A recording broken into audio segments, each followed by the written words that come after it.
जी star news से आइए डालते हैं आज की मुख्य खबरों पर एक नजर। कानपुर पुलिस कमिश्नरेट पुलिस की बड़ी कामयाबी हासिल हुई। 1 करोड़ 27 लाख रुपए की साइबर ठगी का भंडाफोड़ कर दिया। सरदार के भेष में छिपे आरोपी को पुलिस ने मुंबई से गिरफ्तार कर लिया। पुलिस ने भारत सरकार के डेटा की मदद से खुलासा किया है। फर्जी दस्तावेजों पर बैंक खुलवाकर खाते खुलवाकर करोड़ों की ठगी करने वाला अभियुक्त महराज अंसारी गिरफ्तार कर लिया। नाइजीरियन गैंग के साथ मिलकर पीड़ित सरदार मोकाम सिंह का सिम स्वैप किया और खाते से 1 करोड़ 27 लाख रुपए अमर तिवारी के फर्जी खाते में ट्रांसफर कर दिए। ठगी की रकम से नोएडा की एमएमटीसी पीएएमपी कंपनी से खरीदा गया था 54 लाख रुपए का सोना। मेरठ के साथी अरशद को मिला 15 तोला सोना। पुलिस की मुस्तैदी से 1 करोड़ 26 लाख रुपए 17 लाख फ्रीज कराकर 54 लाख रुपए कंपनी अकाउंट से कोर्ट के माध्यम से वापस पीड़ित को दिलाए गए हैं। देखिए, एक साइबर फ्रॉड का मामला है जिसमें 1 करोड़ 27 लाख की FIR हुई थी। ये अगस्त 25 में सरदार मोहकम सिंह हैं, उनके मोबाइल के अकाउंट से ये पैसा फ्रॉड हुआ था, जिसमें उनका करीब 72 लाख रुपया वापस हुआ था। खाते के अकाउंट को फ्रीज करा दिया गया था और करीब 54 लाख का जो सोना खरीदा गया था MMTC कंपनी के द्वारा, वो हम लोगों ने फिर रिटर्न करवाया पैसे को। तो पैसा तो उनका पूरा रिटर्न हो गया, लेकिन ये जो फ्रॉड हुआ था ये बड़ा गंभीर है। और इसमें जो डिटेल हम लोगों को मिली, हम लोगों ने मार्च में एक अरशद अंसारी करके अभियुक्त था, उसको भेजा था। 6 महीने तक हमारी टीम लगी रही, कोई लीड नहीं मिल रहा था। फिर फाइनली जो भारत सरकार का पोर्टल है, वहाँ से हम लोगों ने कुछ डाटा कलेक्ट किया। हमारी टीम में जो पुनीत है सब इंस्पेक्टर और इनकी पूरी टीम ने, इंस्पेक्टर हमारे सतीश पूरे लगे रहे और ADCP लगी रही। फाइनली उसके आधार पर हम लोगों ने मार्च में अरशद को गिरफ्तार किया। उसके बाद हमारी टीम मुंबई गई, लेकिन जो मेन अक्यूज़ था महराज अंसारी, वो फरार हो गया था। फिर हमारी टीम एक हफ्ता से वहाँ पे डेरा डाले हुए थे।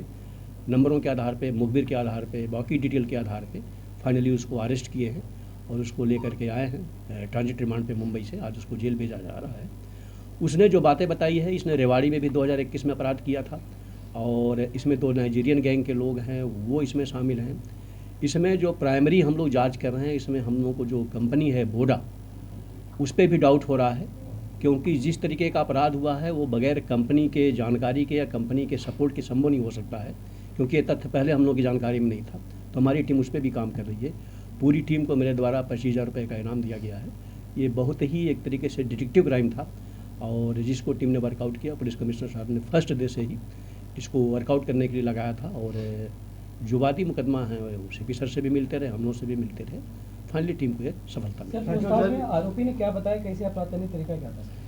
ये बेसिकली बहुत ही टेक्निकली है और ये सभी को जानना चाहिए कि जब आपकी सिम अगर कहीं बंद हो रही है, ब्लॉक हो रही है, तो वो कहीं अपराध में तो नहीं यूज हो रही। हालांकि जो सरदार जी हैं वो तत्काल गए, लेकिन उसकी सिम फिर यूज हुई, री इशू हुई, यूज हुई और उसी बिंदु पे हम लोग जांच कर रहे हैं कि री इशू कैसे हुई, किन आधारों पे यूज हुई, क्या डॉक्यूमेंट लिया गया और क्या इसमें नेटवर्क के कोई लोग शामिल हैं जो वोडा कंपनी है।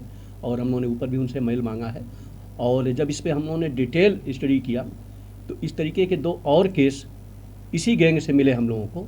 एक चेन्नई का है, मुंबई का है। तो वहाँ पे हालांकि मुकदमा लिखा गया, उसका इससे कोई डायरेक्ट नहीं है, लेकिन जहाँ पे लिखा गया हमारी टीम उनको इन्फॉर्म कर रही है कि वो भी इसमें रिमांड लें और अपने केस को वर्कआउट करें। सर, जो ये फर्जी दस्तावेज बनाते थे KYC करने के लिए बैंक में खाते जो खुलवाते थे और सर ये सेम स्वैप करते थे, इसमें और भी लोग की मिली भगत और सर ये लोग मैंने कहा ना कि जो कंपनी है उसको इस बात को देखना चाहिए, क्योंकि अगर हम एक नॉर्मल आदमी जाते हैं तो हमारा अंगूठा भी लिया जाता है, ID ली जाती है, आधार ली जाता है।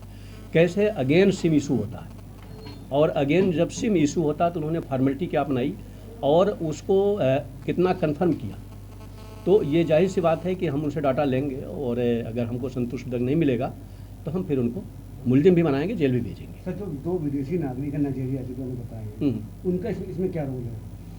नहीं, वो लोग बेसिकली जो इनका जो डाटा है ईमेल से, जैसे तमाम बड़े बड़े जो कंपनी कारोबारी हैं वो अपना बहुत सा कारोबार तो ईमेल के थ्रू करते हैं। तो ईमेल को हैंग करते हैं, ईमेल से डाटा लेते हैं, फिर डाटा के आधार पर फिर वो स्टडी करते हैं कि किस सिम से या किस मोबाइल नंबर से कारोबार चल रहा है और उसी आधार पर फिर उसको सिम को वो शिप करते हैं और अगेन इशू कराते हैं। फिर उसके आधार पर उनके बैंक के अकाउंट को साफ करते हैं। तो विदेशी नागरिक तो नाइजीरियाई ने आपने बताया नहीं, वो डाटा देते हैं ना, वो बेसिकली वो डाटा आपको पता होना चाहिए कि जो साउथ अफ्रीका है, नाइजीरिया विशेष करके, वहाँ पे आज से 10 साल पहले भी और अभी भी ईमेल को हैक करने का, ईमेल से फ्रॉड करने का एक बड़ा गैंग है वहाँ पे।